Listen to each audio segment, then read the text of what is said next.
Ladies and gentlemen, meet the brand new 2018 Audi Q5. And yes, indeed, you saw it first on the Fast Lane car. And that's because I am here at the international launch of this car about halfway down the Baja Peninsula. And coming up right now, well, I'm going to tell you as much as I can about this brand new mid-size Audi crossover.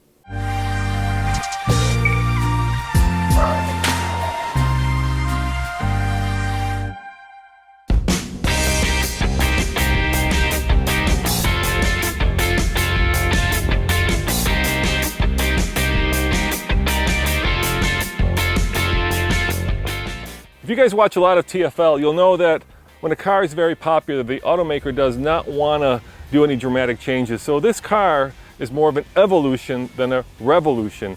But what is very unusual about it and what makes it special is that the all-wheel drive system is no longer full-time. It's actually decouplable, which means that, well, let me have the product guy explain that. And so this is our next evolution in the Quattro. So you saw this for the first time in All-Road. Yep. All-Road is the first car. Q5 is our major car with it. Also the A4 sedan with a manual transmission and the A5 Coupe with a manual transmission will get the Quattro Ultra system. And Audi says that this is actually the first disengageable system that is paired with a transverse mounted engine. In other words, the engine is mounted longitudinally in the front. And so what it is it's a decoupling all-wheel drive system. So when you're driving normally, just down the road, it will stop driving the rear wheels. And so there is a multi-plate clutch on the rear end of the transmission, and then a claw or a dogleg clutch on the rear differential. And so when it determines I don't need to drive the rear wheels, it opens the clutches and it goes into the front wheel drive. And this is very good with the way we have it set up because we are very quick to react.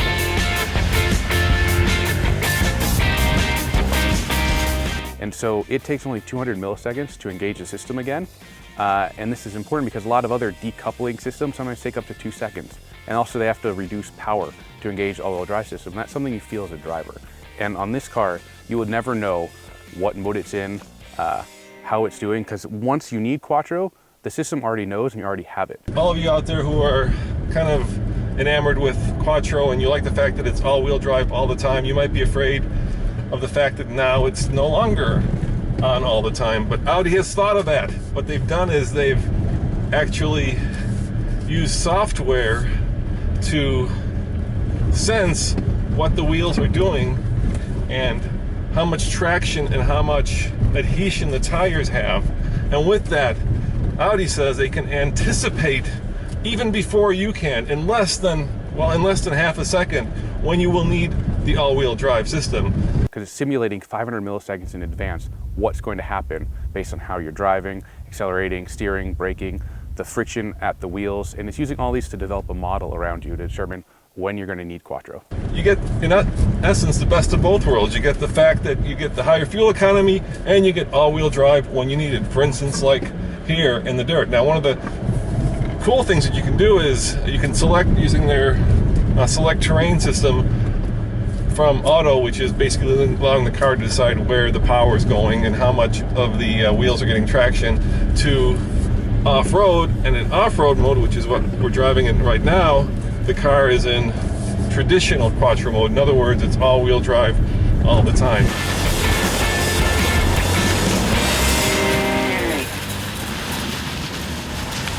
Under the hood, it's very simple. It's a single turbocharged 2-liter that puts out 252 horsepower and 273 pound-foot of torque. Now, Audi says that's good for a 0 to 60 time of about 5.9 seconds, which is a lot faster than the outgoing model. There's also only one transmission choice, and that's a 7-speed automatic with paddle shifters. Nothing is carryover from the last car. So when you say nothing is carryover, you mean not even like the turn signal stock? No, that is actually that's a new turn signal stock as well. Okay. Because it's our next generation, so everything is new. This aligns now the car with the A4 that we saw earlier this year and the A5 family that's coming out also in the spring. If you love Audi interiors, you will love the interior of the new Q5. It's traditional Audi, which means it's very business-like. Everything is driver-centric. Of course, there are some new features. There's a new screen that is completely controllable. There's a lot of new touch sensor controls. In general, this is a nice place to spend a lot of time, especially if you're a fan of Audi. 12.3-inch screen, very similar to what we saw before. You can adjust how you display information, what you want to show. If you have maps, when we're back in the US and we have Google Earth, Audi Connect, you can have Google Earth maps through here as well. On here in the middle, you have a new center stack. You see here our climate control. Standard on every Q5 is we have 2 zones in the front and 1 digital zone in the rear as well. Capacitive buttons that when you just put your finger there, enlarge, so you know exactly what you're touching here. So you guys may be wondering, why am I in Mexico on the media launch program for this new Q5? The reason is simple. This is where the new Q5 is built. Yep, south of the border. This car is available with air suspension, but not in America. Why have you chosen not to have air suspension in America? Correct. So on the Q5 2.0, based on the buyer and the transaction price and the cost of the air suspension, it was something that didn't really suit the needs of the buyer.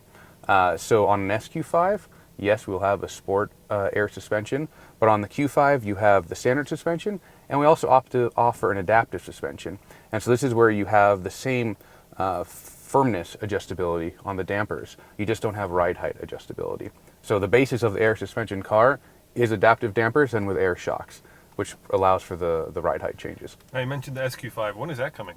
You'll see that around the same time as the Q5. The new Q5 has more legroom in the back seat, but if you're on the taller side like me and the seat is all the way back, you might find that your knees are hitting the back of the seat, but there's a solution. Check this out. All I have to do is reach down, push my seat back, and voila!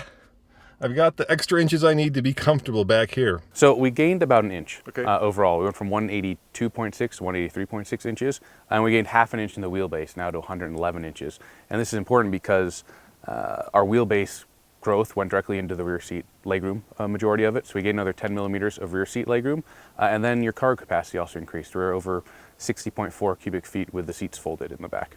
The cool thing about being on a program like this with a bunch of international journalists, you get to see what cars we don't get. For instance, in Europe, they get not 1 but 2 diesel options for the powertrain and a couple of petrol, or do you say petroleum, cars as well. We get 1 choice. So if you like the 2-liter in the Q5, that's what you're going to get. Now this is, of course, your best-selling car. Our best-selling, most important car that we make too. It accounts for what, 25% of Audi sales? Yes, we sold about 50,000 last year, and we sold 202,000 Audi. So I think it's actually 26% is the exact amount.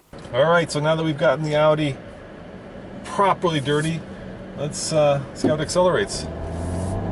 There's the turbo, only 1, not 2. You know, 2 liters is a small amount of displacement for a relatively big crossover. But Audi says that even though this car is bigger, even though it's got more technology, it's in fact lighter because of use of different and lighter materials. So not a lot, maybe about 20 pounds or so lighter than the outgoing model. You'll see here the grille now aligns with the rest of the Q family. So you have this where it ties in into the headlights. So you saw it on the Q3 and the Q7, and now the Q5 takes note. So you have a family resemblance between all of our Audi Q models, our SUVs. Everything you see on the front is also horizontal.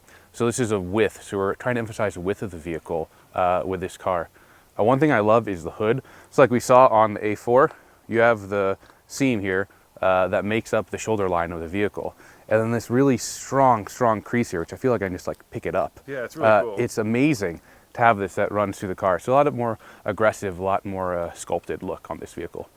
What we don't know, of course, is the price or the fuel economy, but what we do know is that Audi is continuing in its long tradition of building one of the sharpest looking, one of the most popular crossovers in its segment.